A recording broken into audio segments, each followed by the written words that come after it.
I started gardening at age 63 months after my wife died. We had a small garden behind the house, where she grew everything from lavender and roses to rows of scraggly carrots that the grandchildren would grin at when they pulled out the big ones. I never touched it. I was an office worker with a mind for spreadsheets, not soil. After the funeral, the house felt eerily empty. She was always the one who talked, sang, and lovingly scolded me for not remembering to water the plants. Now no one reminded me. The garden began to wither, too, as if it were in mourning. One afternoon, I went out to the garden and stood looking at the dead flowers. I don't know why I picked up the trowel. Maybe it was because I wanted to see something come back to life. Maybe it was because I needed something to do to forget the sigh in my chest. The first week, I didn't plan anything. I just pulled weeds, dug the soil, and gathered up the dead branches. Strangely, when my hands touched the soil, I didn't think too much about death. I thought about the first time we moved into this house. She had cried like a child when she saw the backyard. I started sowing seeds, but not the flowers my wife had grown. I chose plants I had never heard of, something new. Not to forget her, but to start a new chapter. One where I would have to live alone, but not alone. A month later, heavy rains flooded the garden. I despaired, thinking that all my efforts had been in vain. But then a week later, amidst the soggy soil, a sprout still emerged, as if life were telling me, everything will grow again in its own way. 3 months later, I had a new garden. It wasn't as beautiful as before, but it was mine. The first garden I had ever tended myself, and the second garden in my life, where I learned to love again from the beginning. I understood that, after loss, we cannot go back to the way things were. But we can start again, slowly, gently sprouting. Like that garden, I was no longer the same person I was before. I was an old version, but I had learned to live on. And tonight, as I sit here, under the silver moonlight shining on that second garden, I feel at peace. Not because the pain has gone away, but because I have learned to live with it as part of the earth. Someone asked me why I didn't plant the flowers she loved. Lavender, dahlias, climbing roses. I just smiled and said, because they were hers.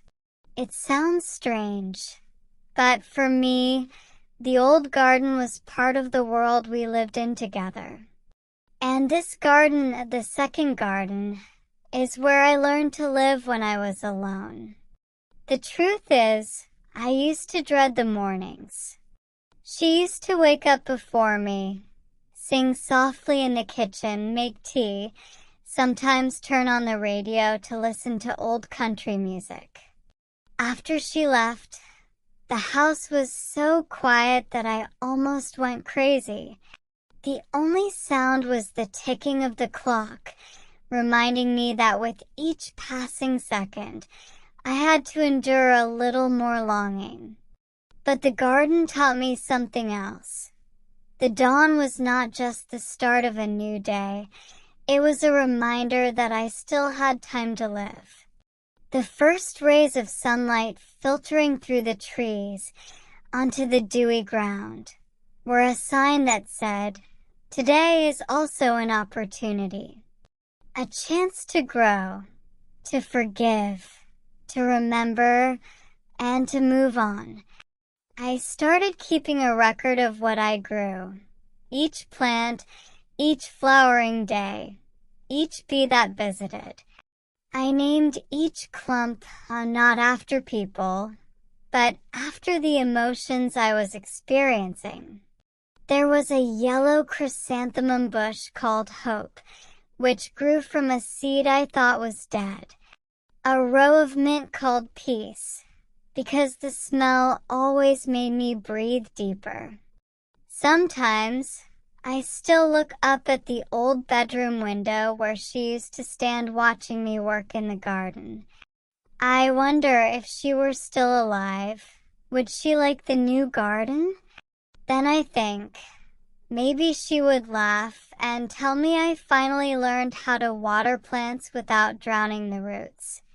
One afternoon in late autumn, as I was pruning the dead branches, a neighbor boy came up to the fence. He asked, "Grandpa, why do you have so many plants?" I thought for a moment and said, "Because plants don't talk, but they listen." It was the least of my expectations. The garden was not just a place to plant, but also a silent friend. When I was sad, it did not comfort me. When I cried, it did not ask. But every time I put my hands in the soil, I felt something deep inside me rise up, a calming, an acceptance, a slow forgiveness. The first winter after she left was the coldest I've ever experienced. Not because of the weather, but because of the memories. There was no one to cook dinner for the holidays, no one to wrap presents. But the garden, dormant though it was, had something warm about it. I saw new shoots still trying to push through the cold soil. I learned that life doesn't disappear. It just retreats temporarily, waiting for another spring. And spring did come, a real spring with new things. I started joining a community gardening group, making friends with people who had also lost loved ones.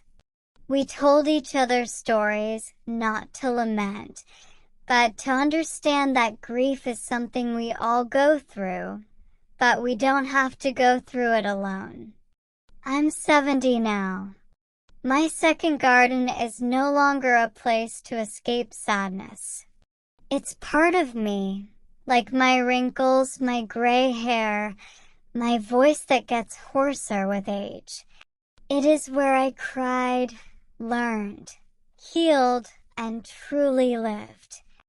I don't know how many springs I have left, but I know tomorrow morning I will still go out to the garden. I will pick up a few fallen leaves, water them a little, and sit back on the old wooden chair. In my hand is a cup of hot tea. In my ears is the sound of birdsong. And in my heart, a peaceful garden where I learn the most important lesson of my life. That after loss, we can still live, not by forgetting, but by sowing.